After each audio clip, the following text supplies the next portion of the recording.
තෙරුවන් සරණයි. අද මම ඔයගලන්ට කතා කරන්නේ ප්‍රඥාව ගැන. මොකක්ද මේ ප්‍රඥාව කියන්නේ? ඔයගොල්ලෝ බුද්ධ ධර්මයේ හදාරනකොට ඔයගොල්ලෝ දන්නවා අපිට මේ ධර්මය අවබෝධ කරගන්න ප්‍රඥාව කියන එක අවශ්‍යයි. ප්‍රඥාව හොඳින් වර්ධනය වෙච්ච කෙනාට මේ ධර්මය හොඳින් අවබෝධ වෙනවා. එතකොට අපිට ප්‍රශ්නයක් එන්න පුළුවන් මොකක්ද මේ ප්‍රඥාව කියන්නේ කියලා හරියටම. එතකොට මේ ප්‍රඥාව වැඩෙනවද? කොහොමද අපි මේක දියුණු කරගන්නේ? මෙන්න මේ වගේ ප්‍රශ්න අපිට මතුවෙනවා. ඉතින් මේ ගැන කෙටියෙන් පොඩ්ඩක් කතා කරන්න තමයි මගේ බලාපොරොත්තුව. දැන් දන්නවා ඉංග්‍රීසි භාෂාවෙන් ප්‍රඥාවට කියන්නේ wisdom කියලා. මේ wisdom කියන එකේ තේරුම අපි හොයලා බැලුවොත් ඒකෙන් කියන්නේ අපිට පෙනෙන්නේ නැති ගැඹුරක් දකින්න පුළුවන් හැකියාව. ඒක ගැන සත්‍ය වශයෙන්ම සත්‍යවාදී ලෙස දකින්න පුළුවන් වූ හැකියාව. ඒ කියන්නේ ඇත්ත ඇති සැටියෙන් නිවැරදිව දකින්න පුළුවන් වූ හැකියාව. එතකොට මේ බුදුහාමුදුරුවෝ කියන ප්‍රඥාවයි මේ සාමාන්‍ය ලෝකයේ විශේෂයෙන් මේ බටහිර ලෝකයේ කියන ප්‍රඥාවයි දෙකක්ද එකක්ද? මේ දෙකම එකයි. හැබැයි මේවල වෙනසක් තියෙනවා. අපි මෙහෙම ගමු ඉස්සල්ලා. මේ ප්‍රඥාව කියන්නේ මං කියවනේ ඇත්ත ඇති සැටියෙන් ගැඹුරින් තියෙන දේවල් දැකීමේ හැකියාව. එතකොට අපි සාමාන්‍යයෙන් දැන් බටහිර විද්‍යාවේ විදියට හරි ඒක හොයලා බැලුවොත් මේ ප්‍රඥාව හැදෙන්නේ කොහොමද කියලා. ඒක හැදෙන්නේ තොරතුරු එකතු කරගෙන ඒවා විශ්ලේෂණය කරනකොට Tamanට ප්‍රඥාව දියුණු වෙනවා කියලා සාමාන්‍යයෙන් කියනවා. තේරෙනවද? ඒතර තොරතුරු එකතු කරගෙන විශ්ලේෂණය කරන්න ඕනේ. ඒ විශ්ලේෂණය කරනකොට Tamanට මේ සම්බන්ධව ගැඹුරු වැටහීමක් ඇති වෙනවා. ඒ නිසා තමයි ලෝකේ ඉන්න දැනටමත් ඉන්න හරි හිටපු හරි මහා ලොකු විද්‍යාඥයන්ට මහා දාර්ශනිකයන්ට ඒ වගේම දේශපාලඥයන්ට යුද සේනාධිපතිවරුන්ට ආදී අයට අනිත් අයට නොපෙනෙන දේවල් පෙනෙන්නේ. ඒ පෙනීලා ඒ නිසා තමයි ඒවා පාවිච්චි කරගෙන ඒ අය ගොඩක් දේවල් වලින් ජයගන්නේ. එතකොට මේ ප්‍රඥාව කියන එක විහිදෙන්නේ බුද්ධ ධර්මයේ විතරක් නෙමෙයි. මේ විවිධාකාර වූ විෂයපතයන්ට මේක විහිදෙනවා. එතකොට මම මෙහෙම කිව්වොත් හරි. මෙන්න මේ ප්‍රඥාව කියන එක එක විෂයපතයන්ට විහිදිලා යන දෙයක්. එතකොට බුද්ධ ධර්මය කියන්නේ වෙනම විෂයපතයක්. එතකොට ඒ සම්බන්ධව ප්‍රඥාව දියුණු කරගන්න ඕන නම් ඒ සම්බන්ධ වූ තොරතුරු අපි හොයාගෙන ඒව ඇනලයිස් කරලා බලන්න ඕන. එතකොට තමයි ඒ සම්බන්ධව ගැඹුරු අවබෝධයක් අපිට ඇති වෙන්නේ. දැන් ඔයගොල්ලෝ දන්නවා සාමාන්‍ය ජීවිතේ මිනිස්සු වයසට යනකොට ප්‍රඥාවන්තයි කියලා කියනවා. හැමෝම නෙමෙයි. ඒක සාමාන්‍යයෙන් කීමට කියන්නේ. නමුත් ඒකේ ඇත්තක් තියෙනවා. මොකද Taman ජීවිත කාලයක් තුළ එක දේවල් වලට මුහුණ දීලා ඒවල ඇලිලා ගැටිලා වැඩ කරනකොට අපි දන්නේම නැති වුණාට අපේ මොළය මේ සියලු තොරතුරු එකතු කරගෙන මේවා හරියට ගලපගෙන මේවා ඇනලයිස් කරලා යම් කිසි විදිහක වූ ප්‍රඥාවක් ගොඩනගනවා. ඒ ගොඩනගාගත්ත ප්‍රඥාව නිසා තමයි ඒ දැනුම් තේරුම් ඇති අය යම් කිසි දේවල් හරියට නිවැරදිව කියන්නේ.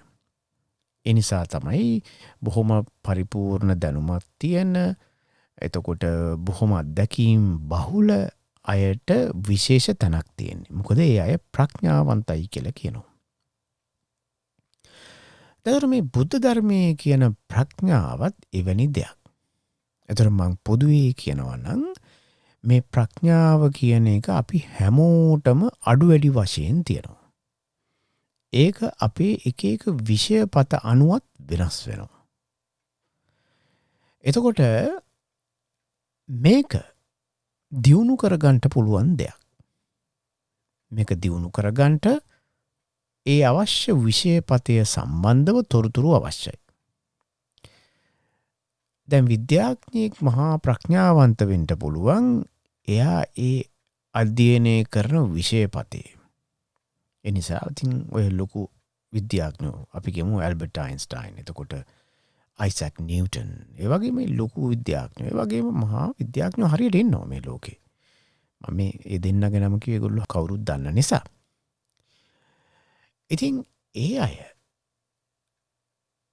තමන්ට නොපෙනෙන දේ අනිත් මිනිසුන්ට හිතාගන්න බැරි දේවල් හරියට නිවැරදිව පෙන්නලා ඔප්පු කරලා දීලා තියෙනවා. ඒතොර මේ මිනිස්සු ප්‍රඥාවන්තයි. ඒගොල්ලෝ මහා ප්‍රඥාවන්තයෝ.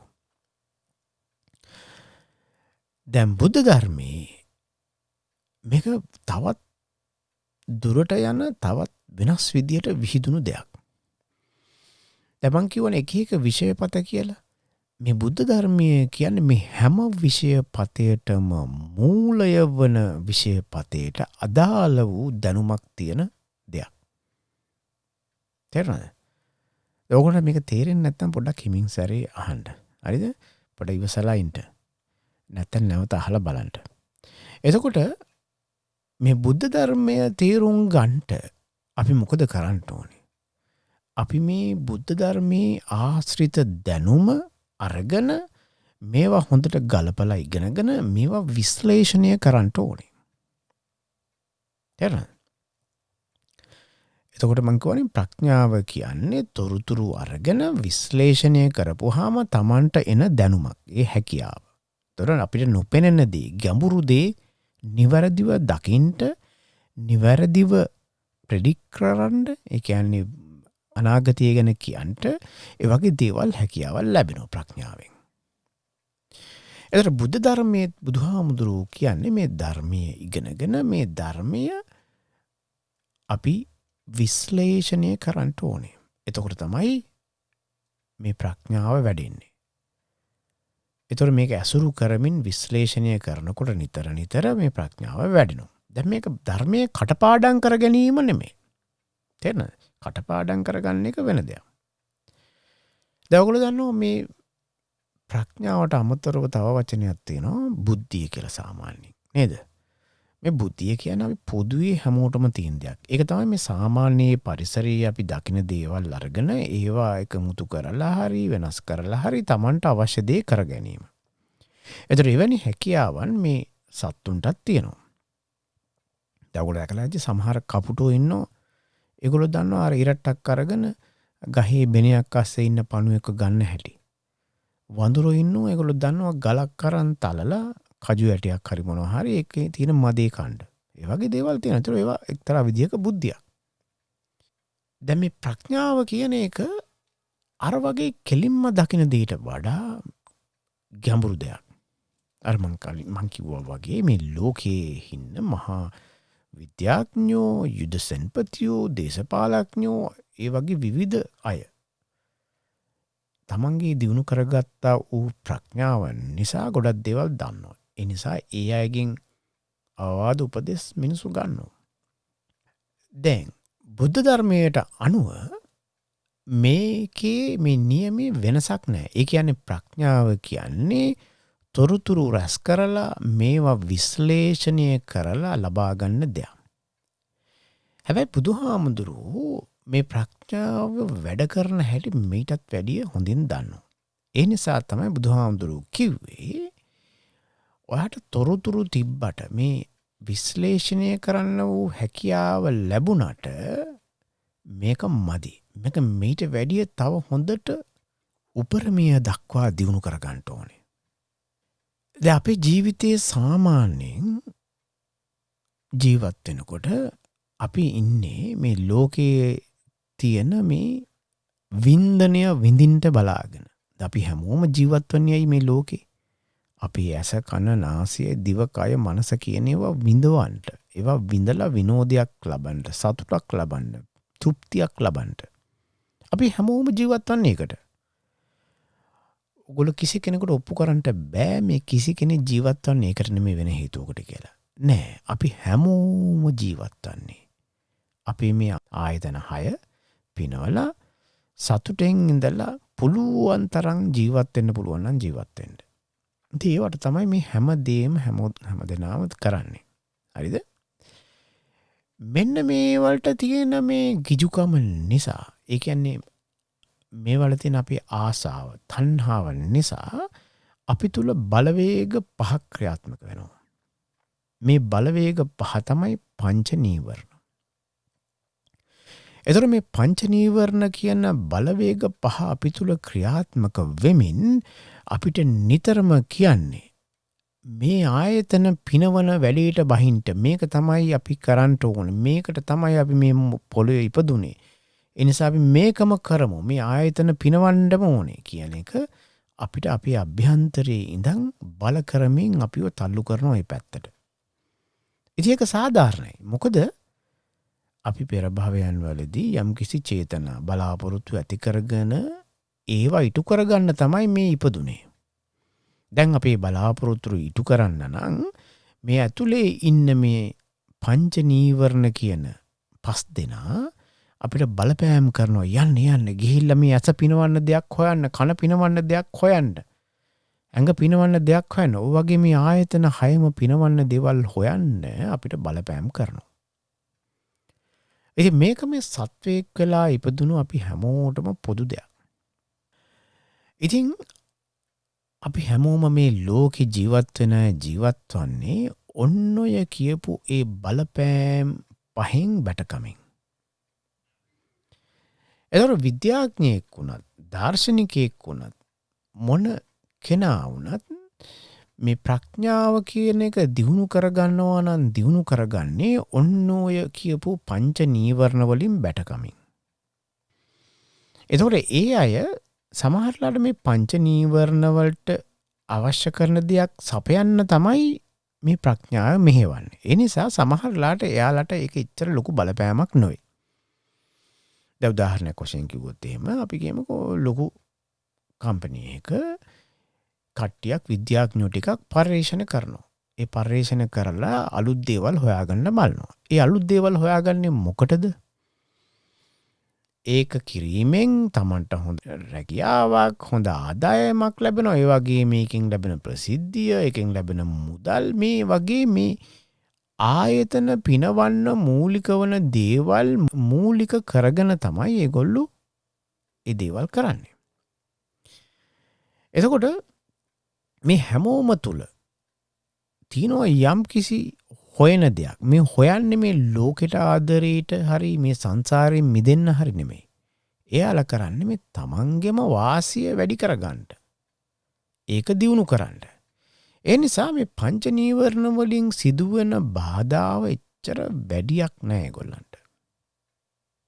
හැබැයි ඒ අයට තියෙන යම් කිසි පොදු දෙයක් තමයි විශේෂයෙන්ම ඉහළට ඉගෙනගෙන ඔය දේවල් හොයාගන්න අයට යම් කිසි විදිහකෝ මානසික සංයමයක්, මනසේ තියෙන හික්මුණු බවක් තියෙන්න ඕනේ.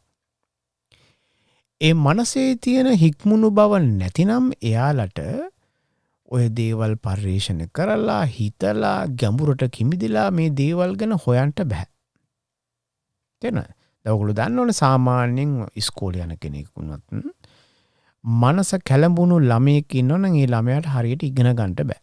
ඒ ළමයා වෙන දේවල් වලට යනවා, ප්‍රස්තියාදු යනවා, ඒ වගේ දේවල් කරනවා. නමුත් මේ මනස කැළඹින්නේ නැතුව ඒක මෙහෙව ගන්න පුළුවන් කෙනා ඉගෙන ගන්නවා. එයාට ගැඹුරට දේවල් දියුණු කරගන්න පුළුවන්. ඒ කියන්නේ තොරතුරු අරගෙන ඇනලයිස් කරන්න පුළුවන් හැකියාව ඒගොල්ලන්ට තියෙනවා. ඒක ඔයගොල්ලෝ පිළිගන්නව නේද? හරි. එතකොට එහෙනම් මම දැන් කියවනේ මේ ප්‍රඥාව දියුණු වෙන්න Tamanට තොරතුරු අවශ්‍යයි. තොරතුරු ඇනලයිස් කිරීමේ හැකියාව. ඒ කියන්නේ ඒවා විශ්ලේෂණය කිරීමේ හැකියාව තියෙන්න ඕනේ. දැන් මේ විශ්ලේෂණය කිරීමේ හැකියාව තියෙන්නේ ඒකට අවශ්‍ය කරන සුදුසු මානසිකත්වයක් තියෙන කට්ටියට. තේරෙනවද? දැන් බුදුහාමුදුරුවෝ කතා කරන්නේ ඔන්න ඔය දේ ගැන. ඒ කියන්නේ මේ බුද්ධ ධර්මයේ කියන විෂයපතිය සම්බන්ධව ප්‍රඥාව දිනු කර ගන්නට නම් මේකට තොරතුරු තියෙනවා. දැන් බුදුහාමුදුරුවෝ ධර්මයේ කියලා තියෙනවා තොරතුරු. තේරෙනවද? ඔයගොල්ලෝ පංච උපාදානස්කන්ධයේද පටිච්ච සමුප්පාදය ඔය යනවාදී වශයෙන් ඒ අපි ඉගෙන ගන්න දේවල් වල ඒ තොරතුරු තියෙනවා. දැන් මෙතන ඉන්න ඕනේ මේ තොරතුරු විශ්ලේෂණය කිරීමේ හැකියාව තියෙන කෙනෙක්. එතකොට තොරතුරු විශ්ලේෂණය කිරීමේ හැකියාව අපිට එන්නේ අපි පෙර ආත්මවලදී දියුණු කරගත්තා වූ දැනුමත් ප්‍රඥාවත් හේතුවෙන්. තේරෙනවද? එතකොට මේ ප්‍රඥාව කියන එක මේ ආත්ම ගණන් ක්‍රමයෙන් වැඩෙන දෙයක් වෙන්න ඕනේ. එතකොට මහා විද්‍යාඥයෝ ඉන්නවනම් ඒගොල්ලොත් ඒ සම්බන්ධව පෙර ආත්මවල ඉඳගෙන මේ තොරතුරු එකතු කරගෙන ක්‍රමයෙන් දියුණු වෙච්ච අය වෙන්න ඕනේ. මොකද තමන්ගේ ප්‍රඥාව වැඩි වෙන තරමට තමයි ගැඹුරෙන් විශ්ලේෂණය කිරීමේ හැකියාවත් වැඩි වෙන්නේ. තේරෙනවද? එතකොට දැන් බුද්ධ ධර්මයේ තියෙන දේවල් ගැඹුරෙන් තේරුම් ගන්නට අවශ්‍ය නම් ඔයාලට උපං ප්‍රඥාවක් තියෙන්නත් ඕනේ. නැත්තම් මේක තේරෙන්නේ නැහැ. තේරෙනවද? සාමාන්‍යයෙන් ඔයගොල්ලෝ දන්නවනේ ඔය පන්සල් වලට යන ඔය අහිංසක අම්මලා තාත්තලා ඉන්නවනේ සමහර අය. ඒගොල්ලන්ට වැඩි වැටහීමකුත් නැහැ. ඒගොල්ලන්ට මේ බුදු ධර්මයෙන් මොකද්ද කියලා තේරෙන්නේ නැහැ. හරියට ඒක හීනයක් වගේ. ඒ කියන්නේ යාලට ඒක නැවතිලා හිතන්න පුළුවන් හැකියාවක් නැහැ. සමහර අම්මලා ආච්චිලා නෙමෙයි මේ පොදුවේ ගොඩක් බහුතරයක් ඉන්නවා එහෙම. තේරෙනවද? මේ බුද්ධ ධර්මයෙන් මොකද්ද කියලා ඒගොල්ලන්ට වැටහෙන්නේ නැහැ. ඒ මොකද එයාලා ඒ උපං ප්‍රඥාව අරන් ආපු නැති නිසා. අන්න එකයි මම කිව්වේ මේක පාරමී වගේ. ඒ කියන්නේ මේ කාලයක් පෙරම් පුරාගෙන එන්න ඕන දේවල් මේවා. තේරෙනවද? ඊට පස්සේ දැන් බුදුහාමුදුරුවෝ කියන ඔයාට ඒ උප්පත්තියෙන් ගනාපු ප්‍රඥාව භාවිතයෙන් මේ තොරතුරු විමසලා විශ්ලේෂණය කරලා මේ ධර්මය අවබෝධ කරන්නට පුළුවන්. හැබැයි ඔය හිතන තරම් ඒක කරන්නට බෑ. ඒකට හේතුව අපි හැමෝම තුල තියෙන පංච නීවරණ කියලා જાතියක්. දැන් මේ නීවරණ කියන්නේ මොනවද? මේ වහගෙන තියාගන්න දේවල්. ඒ කියන්නේ අපිට මේ ගැඹුර දැකීම වහගෙන තියාගන්න දේවල්. තේරෙනවද? දැන් අපේ හිත හරියට මේ පංච නීවරණ වලින් කරන බාධාවල් නිසා මේ හිත සමාධිගත කරගෙන සංසුන් කරගෙන මේ කියන විෂය ගැඹුරට හදාරන්න ඉඩ දෙන්නේ නැහැ. අපිට විතරක් නෙමෙයි විද්‍යාඥයන්ටත් උනත් එහෙමයි. දැන් මේ විද්‍යාඥයෝ එක එක දේවල් ගැන හිතනවනේ. එයාලට යම්කිසි මානසික හැකියාවක් තියෙනවා. හැබැයි එයාලටත් මේ පංච නීවරණ වලින් බාධා පමිනෙනවා. ඒ නිසා එයාලට එච්චර ගැඹුර දකින්න බෑ. හැබැයි යාලා ගොඩනගාගත්ත ප්‍රඥාවේ ප්‍රමාණය අනුව එයාලට පුළුවන් දේවල් කරන්න. දැන් බුදුහාමුදුරුවෝ කියනවා මෙන්න මේ බාධකය නැති කරගන්න. මොකද්ද මේ බාධකය? අපේ මේ මනස වහගෙන ඉන්න පංච නීවරණ. මේ පංච නීවරණ හරියට අපි එළියට බහැලා යනකොට මේ එළිය පුරා මීදුමකින් වැහිලා තිනවා වගේ කියලා හිතන්න. දැන් ඔයගොල්ලෝ මීදුමත් දවසට තද මීදුමක් තියෙන උදෑසනක එළියට ගිහිල්ලා බැලුවාම ඔයාලට පේනවා. හැබැයි ළඟ පේන්නේ. හුඟා කෑත පේන්නේ නෑ නේද? නමුත් හොඳට අවුව පායලා මීදුම පොඩ්ඩක්වත් නැති දවසක ඔයගොල්ලෝ උස තැනකට ගිහිල්ලා බැලුවොත් හුඟා කෑත පේනවා. එහෙම නැතුව මේ මීදුමක් තියෙන දවසක ගිහිල්ලා උස තැනකට ගිහිල්ලා බැලුවට හුඟක් කෑත පේන්නේ නෑ. ඒ පේන්නේ නැති හේතුව තමයි අර මීදුමෙන් අපිට මේ දුර බැලීමේ හැකියාව වළකලා තියෙන නිසා. තේරෙනවද? ඒසොර මේ පංච නීවරණ කියන එක මේ කරුණු පහ අපි හැමෝගෙම මනස තුල මේ වගේ මේ මීදුමක් වගේ වහගෙන ඉන්නේ. ඒ නිසා අපිට ගැඹුර බලන්න පුළුවන් උප්පත්ති හැකියාවක් තිබුණත් හුඟා ගැඹුර බලන්න බෑ. දැන් මම මේ ගැඹුර බැලීමේ හැකියාව කියන්නේ ප්‍රඥාව ඇනලයිස් කිරීමේ හැකියාව නෙමෙයි. ඒ කියන්නේ විශ්ලේෂණය කිරීමේ හැකියාව නෙමෙයි. තේරෙනවද? ඒක වෙන එකක්. ඒ විශ්ලේෂණය කිරීමේ හැකියාවට තමන් උප්පත්තියෙන් යම්කිසි විදිහක ප්‍රඥාවක් දැනටමත් අරගෙන ඇහිලා තියෙන්න ඕනේ. එතකොට ඒක එක්කෙනාගේ ගෙනාපු ඒ ප්‍රඥාවේ තරමට තමයි ඒ අයට අවබෝධ වෙන්නේ. ඒ නිසා තමයි මේ බුදුන්ගේ කාලේ දැන් සාරිපුත්ත හාමුදුරුවෝ වගේ හාමුදුරුවන්ට මුගලන් හාමුදුරුවෝ වගේ හාමුදුරුවන්ට බොහොම ගැඹුරින් දේවල් පේනවා. ඒ මොකද ඒ අය උප්පත්තියෙන් ගෙනාපු ඒ ප්‍රඥාවක් දැනටමත් තිබ්බයි අය ළඟ. ඒ නිසා එයාලට බොහොම ගැඹුරු දේවල් පේනවා. හැබැයි ඔය රහත් වෙච්ච අනිකුත් සාමාන්‍ය රහතුන් වහන්සේලාට එච්චර ගැඹුරු පේන්නේ නැහැ. ගැඹුරු පෙනුනට ඒක බලලා විශ්ලේෂණය කරන්න පුළුවන් වූ ප්‍රඥාවක් නැහැ. තේරෙනවද? දැන් සාරිපුත්ත හාමුදුරන්ට මුගලන් හාමුදුරන්ට වගේ මහා කාශ්‍යප හාමුදුරන්ට ඒ වගේ අයට මේ ගැඹුර බලනවා විතරක් නෙමෙයි මේ විශ්ලේෂණය කිරීමේ මහා හැකියාවක් තිබුණා. ඒ හැකියාව තමයි තමන් ගෙනාවු ප්‍රඥාව. දැන් මේ ප්‍රඥාව දියුණු කරගන්න ඕනේ.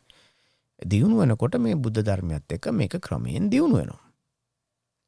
දැන් අපි දන්නවා අපිට බාධක දෙකක් තියෙනවා. අපි හිතමු අපිට ධර්මය ලැබුණා කියලා. ධර්මය ලැබුණට අපිට මූලික බාධක තව දෙකක් තියෙනවා මේ ධර්මයේ හරියට දකින්න. එකක් තමයි අපි ළඟ උපං ප්‍රඥාව නැත්තම්. ඒක මදනම්. දෙවෙනි කාරණය තමයි අර මීදුම නැතිව ඒ කියන්නේ අර ගැඹුර බැලීමේ හැකියාව. ඒක තියෙන්නත් ඕනේ. ඉතින් මේ නිසා තමයි බුදුහාමුදුරුවෝ කිව්වේ අපි හැමෝම භාවනා කරන්න කියලා.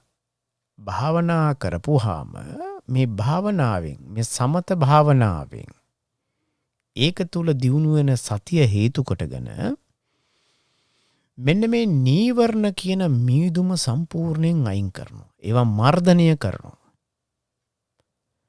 අන්න එහෙම වුණාම අපිට අර ඈත බලන්න පුළුවන් හැකියාව ලැබෙනවා. දැන් මං කියවන අර මීදුම දවසකට ගිහිල්ලා කන්දකුරට ගිහිල්ලා ඈත බලනවා වගේ නෙමෙයි. මීදුම නැතිව හොඳට අවුව පායලා තියෙන දවසක කන්දක් උඩ නැගලා ඈත බලනකොට ඈත පේනවා. ඒ වගේ මේ සමාධිය තුලින් පංච නීවරණ යටපත් කරගත්ත කෙනෙකුට ඈත බලන්න පුළුවන්. එතකොට එයාට අර විශ්ලේෂණය කිරීමේ හැකියාවත් උප්පත්තියෙන් තිබුණා නම් බොහොම ගැඹුරට බලන්න පුළුවන්. ඒ වගේම එයාට බොහොම තදින් මේ විශ්ලේෂණය කිරීමේ හැකියාව, ඒ කියන්නේ උපං ප්‍රඥාව අරගෙන ආවනම් නොසිතූ විරූ ලෙස මේ ධර්මයේ ගැඹුර බලන්න පුළුවන්. බලලා මේ ධර්මය වහා අවබෝධ කරගන්න පුළුවන්. මෙන්න මේ කාරණේ නිසා තමයි බුදුන්ගේ කාලේ එක එක අය එක එක වේගයෙන් රහත් උනේ. ප්‍රඥාව වැඩි අය ෂණිකව ධර්මය අවබෝධ කරගත්තා. සමහරලාට ඒ අයට තිබ්බේ භාවනා කරලා හිත දියුණු කරගන්න විතරයි. මොකද භාවනා කරලා මීදුම යවා ගන්න විතරයි අවශ්‍ය. ඊට පස්සේ පටස් ගාලා ඒක කරනවා. මොකද ඒ අය ගොඩනගාගෙන ආපු ඒ කර්මයෙන් ගෙනාවු ප්‍රඥාව තිබ්බ නිසා. එහෙම කර්මයෙන් ගෙනාවු ප්‍රඥාව නැති අය මේ ධර්මය අවබෝධ කරන්න ප්‍රමාද වෙනවා. ඒතර ධර්මය අවබෝධ කරගන්න ප්‍රමාද වෙන්න කාරණා දෙකක් අතරම තුනක් හේතු වෙනවා. එකක් තමයි මේ සද්ධර්මයේ සම්පූර්ණයෙන් ඒගොල්ලන්ට සාමාන්‍ය විදිහට ඇහෙන්න ඕනේ. හරිද? අපි කියමු මේක තියෙනවා කියලා. ඒ සද්ධර්මයේ අපිට ලැබුණා නම් අනිත් කාරණා දෙක නිසා ඒගොල්ලන්ට මේ ධර්මය අවබෝධයෙන් වළකිනවා. ඒ කියන්නේ ප්‍රඥාව දියුණුවෙන් වළකිනවා. එකක් තමයි තමන්ගේ තියෙන අර මීදුම අයින් කරලා නැති ගතිය. ඒ කියන්නේ සමාධිය නැතිකම. දෙවෙනි කාරණය තමයි තමන් උප්පත්තියෙන් ගෙනාපු ප්‍රඥාව මදිකම. දැන් කෙනෙක් ඉන්න පුළුවන් ඉක්මනට ධ්‍යාන ලැබලා මේ ධ්‍යාන දියුණු කරගන්න.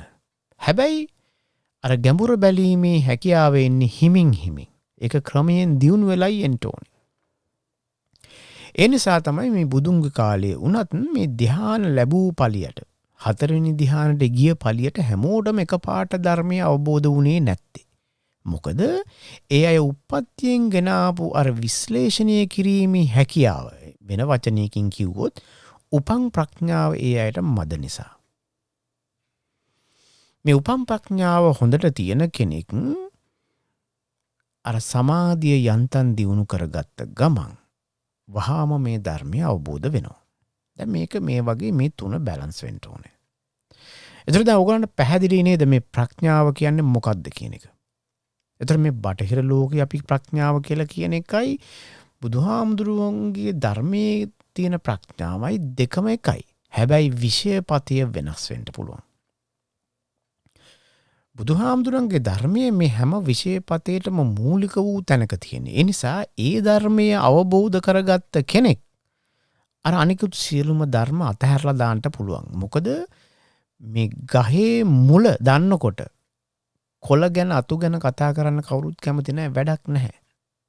අපි දන්න ඔක්කොම කතන්දරේ කියලා. තේරුණාද? මං හිතනවා ඔයගලන්ට මම මේ කියපු කතාව තේරුණා කියලා.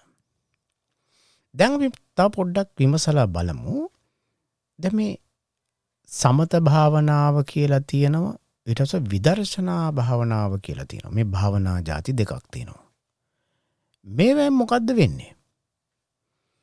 දැන් මේ සමත භාවනාව කියන එක, ඒ කියන්නේ අපි මේ ධ්‍යාන ලබලා ඉදිරියට ගිහිල්ලා ඥාන දැකලා මේ වගේ දේවල් කරන්නේ එක කාරණයක් තමයි මෙන්න මේ ප්‍රඥාව දියුණු කර ගැනීමට අවශ්‍ය කරන නීවරණ නැති කිරීම. ඒක තමයි මූලික දේ. දෙවෙනි කාරණය තමයි අර ඥාන දැකලා මේ ලෝකේ ඇත්තටම මොකද්ද වෙන්නේ කියලා සැක නැතුව දැක ගැනීමේ හැකියාව ලබා ගන්න. ඒතර සමත භාවනාවෙන් කරන්නේ අන්නේ කාරණා දෙක. එකක් තමයි ගැඹුර බැලීමේ හැකියාව ඇති කර ගැනීම. ඒ කියන්නේ අර මීදුම නැති කර ගැනීම. ඒක තමයි මූලික. ඊළඟ තමයි ඥාන දැකලා මේ ලෝකයේ මොකක්ද ඇත්තටම සිද්ධ වෙන්නේ කියලා දකින්න පුළුවන් හැකියාව දිනු කර ගැනීම. තේරුණාද? දැන් බුද්ධ ධර්මයේ කෙනෙකුට අවබෝධ වෙන්න නම් මේක තිබිලා මදි. මේට අමතරව මෙන්න මේ සමාධියෙන් හිත දියුණු කරගත්ත කෙනා විදර්ශනා භාවනාවෙන් මේ ධර්මය විමසා බලන්න ඕනේ. අන්න එතනදි තමයි අපි මෙන්න මේ විශ්ලේෂණය කිරීම කරන්නේ. තේරුණාද? එතකොට මේ විදර්ශනා භාවනාව මොකටද? ප්‍රඥාව දියුණු කරගන්න අවශ්‍ය කරන විශ්ලේෂණය කරන්නේ එතනදී. තේරුණාද? ඇනලයිස් කරන එක. එතකොට අපි ඔය සතර සතිපට්ඨානෙදි කරන්නේත් ඒක. ඉතින් මේකට තමන්ගේ උපන් ප්‍රඥාව තිබුණොත් ඒ එක්කම සමාධිය දියුණු කරලා පංච නීවරණ යටපත් කරලා තිබුණොත් මේක ඊටමත් වේගයෙන් හොඳින් සිදු වෙනවා. ඒතර ඔයගොල්ලෝ දන්නවා මේ විදර්ශනා භාවනාව කියන එකේ වැදගත්කම මොකක්ද කියලා. විදර්ශනා භාවනාව තියෙන්නේ අපේ ප්‍රඥාව දියුණු කරගන්න. ඒක අපි මේ විශ්ලේෂණය කරන ක්‍රමයක්. ඒකයි විදර්ශනා භාවනාව අනිවාර්යයෙන්ම අත්‍යවශ්‍ය අංගයක් වන්නේ මේ ධර්මය අවබෝධ කර ගැනීමේදී. හැබැයි මෙහිදී අපි මේ සමත භාවනාව බාල්දු කරන්න හොඳ නෑ. මොකද ඒ සමත භාවනාවෙන් තමයි මේ මීදුම නැති කරන්නේ. තේරුණාද? දැන් මං හිතනවා ඔයගොල්ලන්ට මේ කතාව තේරුණා කියලා. මේක තේරුම් නැත්නම් අහලා නැවත තේරුම් ගන්න බලන්න. ඉතින් ඊළඟ සැරේ මම කතා කරන්න බලාපොරොත්තු වෙන්නේ මේ ප්‍රඥාවත් විඥානයත් අතර තියෙන මේ බැඳීම මොකක්ද කියන එක ගැන කතා කරන්න. හරිද? ඉතින් එතකන් නැවත හමු වෙනතුරු ඔබ සැමට තෙරුවන් සරණයි.